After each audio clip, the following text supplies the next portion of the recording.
Alright, so let's take a look at some examples. Couple things that are important to remember is it's very important to remember that L'Hopital's rule only works if we have one of these two indeterminate forms. So we have to use direct substitution first. If we get 0 over 0 or infinity over infinity, then we can use L'Hopital's rule.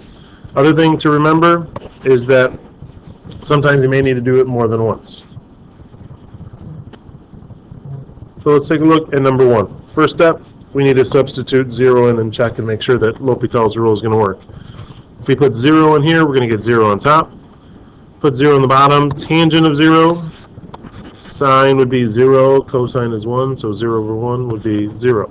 So this one fits. We can use L'Hopital's rule. Going back to the way we did this before, we would have to change this to sine and cosine, split things up so that we have sine of x over x or x over sine of x. But here, instead, using L'Hopital's rule, we're just going to take the derivative of the top, it's 5, derivative of the bottom, secant squared, and then reevaluate.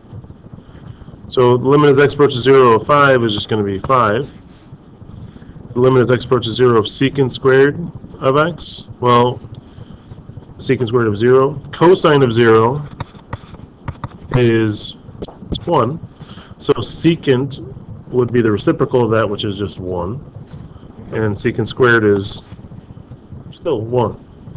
So for this one, we get a limit of 5. Alright, for number 2, again, if we check this, put negative 3 in, we get 9 minus 6 minus 3, that gives us 0.